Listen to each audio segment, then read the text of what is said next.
Hello friends, ನಮಸ್ಕಾರ. ನಾಡು ನುಡಿ ಲೈವ್ಗೆ ಸ್ವಾಗತ.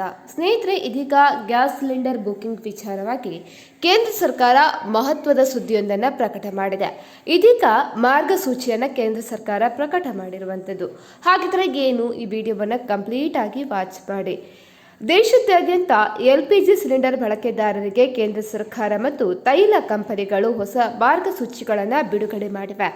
ಗ್ಯಾಸ್ ಸಿಲಿಂಡರ್ಗಳ ಕಾಳಸಂತೆ ತಡೆಗಟ್ಟಲು ಮತ್ತು ಪಾರದರ್ಶಕತೆಯನ್ನು ತರಲು ಈ ಕ್ರಮವನ್ನು ಕೈಗೊಳ್ಳಲಾಗಿದೆ. ಇಂಡೇನ್, ಭಾರತ್ ಗ್ಯಾಸ್ ಮತ್ತು HP ಸೇರಿದಂತೆ ಎಲ್ಲ ಕಂಪನಿಗಳ ಗ್ರಾಹಕರಿಗೆ ಈ ನಿಯಮಗಳು ಅನ್ವಯವಾಗಲಿದೆ. ಸೊ ಏನಪ್ಪ ಅಂತ ಹೇಳಿದ್ರೆ, ಹೊಸ ನಿಯಮದ ಪ್ರಕಾರ ನಗರ ಪ್ರದೇಶದ ಗ್ರಾಹಕರು ಒಂದು ಸಿಲಿಂಡರ್ ಪಡೆದ ನಂತರ ಮುಂದಿನ ಬುಕಿಂಗ್ ಮಾಡಲು ಕನಿಷ್ಠ 25 ದಿನಗಳ ಕಾಲ ಕಾಯಬೇಕಾಗುತ್ತೆ. ಇನ್ನು ಗ್ರಾಮೀಣ ಭಾಗದ ಗ್ರಾಹಕರಿಗೆ ಈ ಅಂತರವನ್ನು 45 ದಿನಗಳಿಗೆ ನಿಗದಿಪಡಿಸಲಾಗಿದೆ. ಸೊ ಈ ಮೊದಲು ಇದು 21 ದಿನಗಳಾಗಿತ್ತು. ಅದೇ ರೀತಿ ಎರಡನೇದಾಗಿ KYC ಕಡ್ಡಾಯ.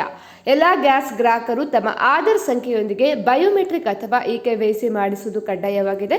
ಯಾರು ಇನ್ನೂ KYC ಪ್ರಕ್ರಿಯೆ ಪೂರ್ಣಗೊಳಿಸ್ತಿಲ್ವೋ ಅಂಥವರಿಗೆ ಸಿಲಿಂಡರ್ ವಿತರಣೆಯಲ್ಲಿ ತೊಂದರೆ ಆಗಬಹುದು. ಇದನ್ನು ಗ್ಯಾಸ್ ಏಜೆನ್ಸಿಗೆ ಹೋಗಿ ಅಥವಾ ಮೊಬೈಲ್ ಆ್ಯಪ್ ಮೂಲಕ ಮನೆಯಲ್ಲೇ ಕುಳಿತು ಮಾಡ್ಕೋಬಹುದು. ಅದೇ ರೀತಿ ಡೆಲಿವರಿ ಸಮಯದಲ್ಲಿ OTP ಕಡ್ಡಾಯ. ಸಿಲಿಂಡರ್ ವಿತರಣೆಯಲ್ಲಿ ನಡೆಯುವ ಅವ್ಯವಹಾರ ತಡೆಗಟ್ಟುವುದಕ್ಕೆ ಡೆಲಿವರಿ ಅಥೆಂಟಿಕೇಷನ್ ಕೋಡ್ ಅನ್ನು ವ್ಯವಸ್ಥೆ ಜಾರಿ ತರಲಾಗಿದೆ. ಸಿಲಿಂಡರ್ ಮನೆಗೆ ಬಂದಾಗ ಗ್ರಾಹಕರ ನೋಂದಾಯಿತ ಮೊಬೈಲ್ ಸಂಖ್ಯೆಗೆ ಬರುವ OTPಯನ್ನು ಡೆಲಿವರಿ ಬಾಯ್ಗೆ ನೀಡಿದರೆ ಮಾತ್ರ ವಿತರಣೆ ಪ್ರಕ್ರಿಯೆ ಪೂರ್ಣಗೊಳ್ಳುತ್ತೆ. ಅದೇ ರೀತಿ ವಾರ್ಷಿಕ ಸಿಲಿಂಡರ್ ಮಿತಿ. ಒಬ್ಬ ಗ್ರಾಹಕರು ವರ್ಷಕ್ಕೆ ಗರಿಷ್ಠ 15 ಸಿಲಿಂಡರ್ಗಳನ್ನು ಮಾತ್ರ ಪಡೆಯಲು ಅವಕಾಶ ಇದೆ. ಇದರಲ್ಲಿ 12 ಸಿಲಿಂಡರ್ಗಳಿಗೆ ಮಾತ್ರ ಸಬ್ಸಿಡಿ ದೊರೆಯಲಿದ್ದು, ಉಳಿದ 3 ಸಿಲಿಂಡರ್ಗಳನ್ನು ಮಾರುಕಟ್ಟೆ ದರದಲ್ಲಿ ಖರೀದಿ ಮಾಡಬೇಕಾಗುತ್ತೆ. ಹಾಗಿದ್ರೆ ಗ್ರಾಹಕರು KYC ಮಾಡುವುದು ಹೇಗೆ?